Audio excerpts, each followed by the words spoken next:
Sometimes I feel like the universe has its own inbuilt sense of irony. Take, for example, the evangelical Christians in America rooting for Zionism.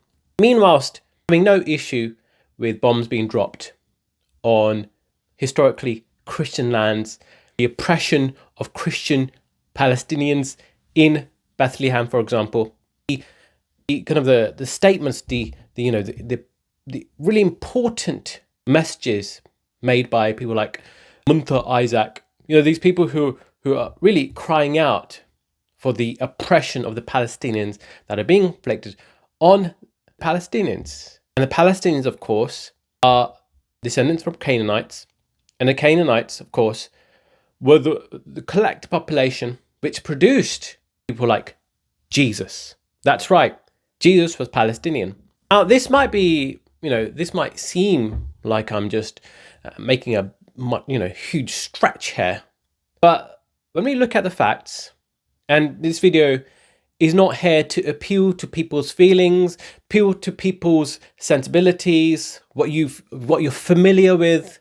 Today we're going to explore the facts.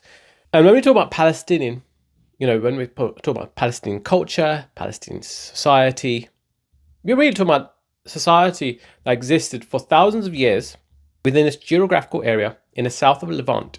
And the whole notion of Palestine has, and its variations of etymology and the naming convention has existed for at least since 1500 BC, when the ancient Egyptians referred to the land as Pelestu.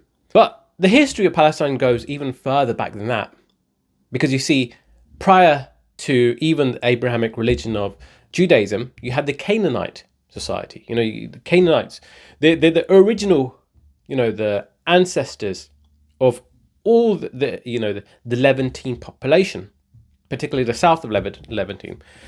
And DNA analysis has shown that modern day Palestinians get 81 to 87% of their DNA from the Canaanite ancient society. So even despite the number of invasions of imperial conquest, they haven't, the original inhabitants, the indigenous people of the South Levant, which includes modern day Israel, Lebanon, and of course Gaza, they have not really changed very much in a significant way.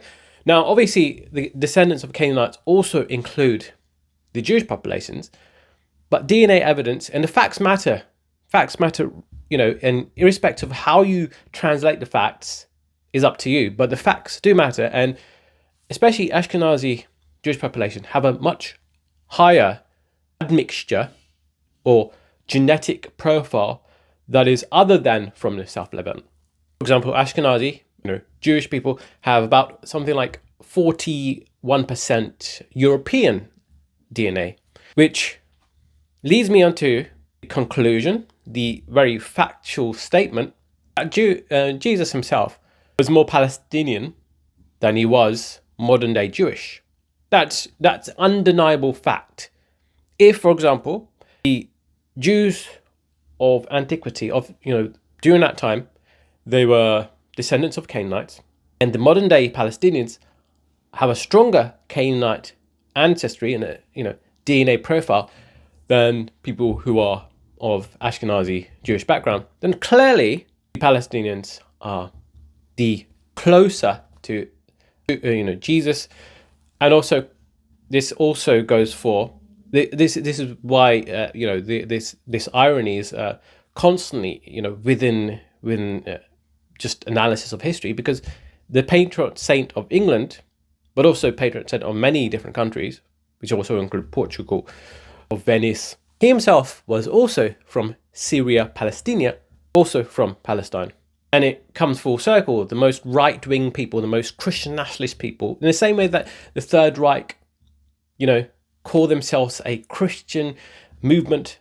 They literally said that Nazism is a Christian movement, meanwhile ignoring the fact that Jesus himself is Jewish. It's completely ridiculous.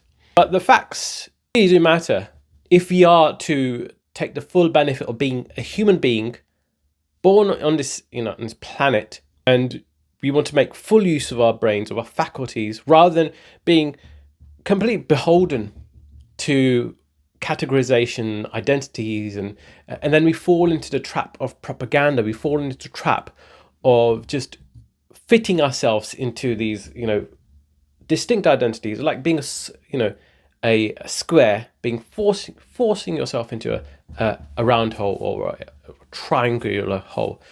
It's kind of, isn't that not tiring to try and force yourself and try and defend, because this requires a lot of lying to yourself also, in order to believe that the identities that you've been brought up to believe that are important and significant, and obviously been indoctrinated over time, they don't reflect reality on the ground.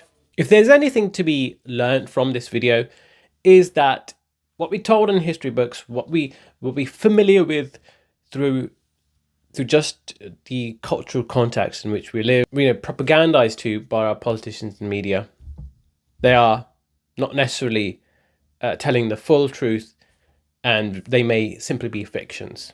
Anyways, I hope you enjoyed this video. Please like, comment, and subscribe. That'd be very much appreciated. Thank you.